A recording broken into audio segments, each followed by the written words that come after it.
नमस्कार, बहुत स्वागत है आपका। आपके साथ मैं हूं ज्योत्सना पाटनी। दिल्ली में दोबारा लॉकडाउन की खबरों के बीच दिल्ली के स्वास्थ्य मंत्री का बड़ा बयान सामने आया है। स्वास्थ्य मंत्री सत्येंद्र जैन ने कहा है कि दिल्ली में दोबारा लॉकडाउन की जरूरत नहीं है क्योंकि हमारा पुराना अनुभव ठीक नहीं रहा है। सत्येंद्र जैन ने कहा कि फिर से लॉकडाउन का कोई सवाल उठता ही नहीं है। को लेकर ये भी एक तरह से ये अटकलें लगाई जानी शुरू हो गई कि लॉकडाउन कर दिया जाएगा दिल्ली में आंशिक रूप से। बिल्कुल लॉकडाउन बिल्कुल नहीं होगा। लॉकडाउन की कोई आवश्यकता भी नहीं है। आपने देखा था लॉकडाउन जब हुआ था उसका जो एक्सपीरियंस से जो सीखा हमने, तो उस लॉकडाउन को रिपीट करने का कोई लॉजिक नहीं बनता है। तो लॉकडाउन का कोई चांस नहीं है। दिल्ली के स्वास्थ्य मंत्री ने लॉकडाउन को लेकर जो सवाल उठ रहे थे उनके जवाब दिए। एक बार फिर से आपको सुनाते हैं कि उन्होंने लॉकडाउन को लेकर क्या कहा, सुनिए। ये भी एक तरह से ये अटकलें लगाई जानी शुरू हो गई कि लॉकडाउन कर दिया जाएगा दिल्ली में आंशिक रूप से। बिल्कुल लॉकडाउन बिल्कुल नहीं होगा। लॉकडाउन की कोई आवश्यकता भी नहीं है। आपने देखा था लॉकडाउन जब हुआ था उसका जो एक्सपीरियंस से जो सीखा हमने, तो उस लॉकडाउन को रिपीट करने का कोई लॉजिक नहीं बनता है। तो लॉकडाउन का कोई चांस नहीं है।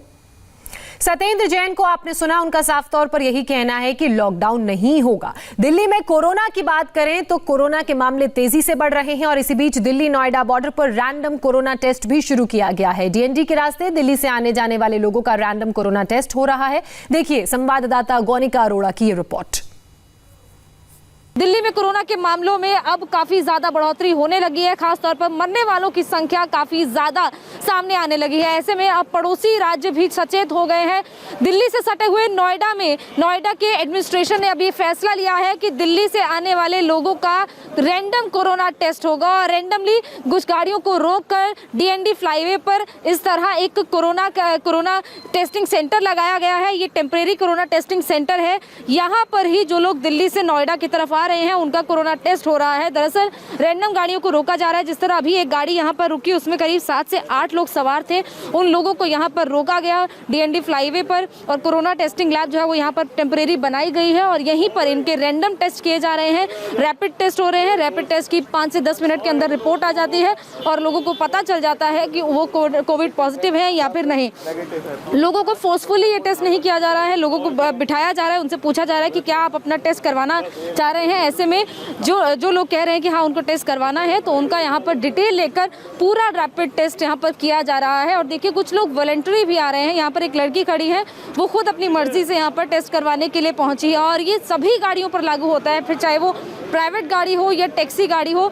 हर गाड़ी जो यहाँ पर पहुँच रही है उनमें से कुछ गाड़ियों को चुनकर जिसमें लग रहा है कि हाँ इन गाड़ियों में जो लोग सवार हैं उनमें कोरोना का खतरा हो सकता है। खासतौर पर जिस गाड़ी में भीड़ दिख रही है उस गाड़ी को रोका जा रहा है और ऐसे में लोगों का टेस्ट किया जा रहा है। दरअसल इस तरह की टेस्टिंग जो है वो नोएडा एडमिनिस्ट्रेशन की तरफ से दिल्ली और नोएडा के अलग अलग बॉर्डर्स पर की जा रही है। एक टेस्टिंग डीएनडी फ्लाईओवर पर यहाँ पर हो रही है जहाँ हम आपको तस्वीर दिखा रहे हैं और दूसरी जो टेस्टिंग लैब जो है वो वहाँ पर बनाई गई है अशोकनगर मेट्रो स्टेशन के पास।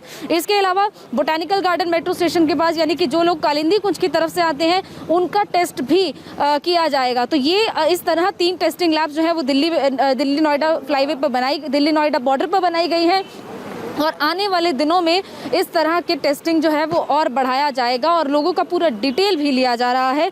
आने वाले दिनों में दरअसल ये इसलिए किया जा रहा है कि अगर कोई भी दिल्ली से आ रहा है वो कोविड पॉजिटिव है तो उसे यहाँ से दिल्ली वापस भेज दिया जाएगा और अगर कोई नोएडा का ही रहने वाला है तो उसे नोएडा में ही क्वारंटीन किया जाएगा ताकि कोविड का जो खतरा है उसे कम किया जा सके। क्योंकि दिल्ली में पिछले हफ्ते देखा गया कि 7,000 से ज़्यादा मामले सामने आ रहे थे। 100 से ज़्यादा लोगों की मौत की भी कई खबरें किस दिन सामने आई है।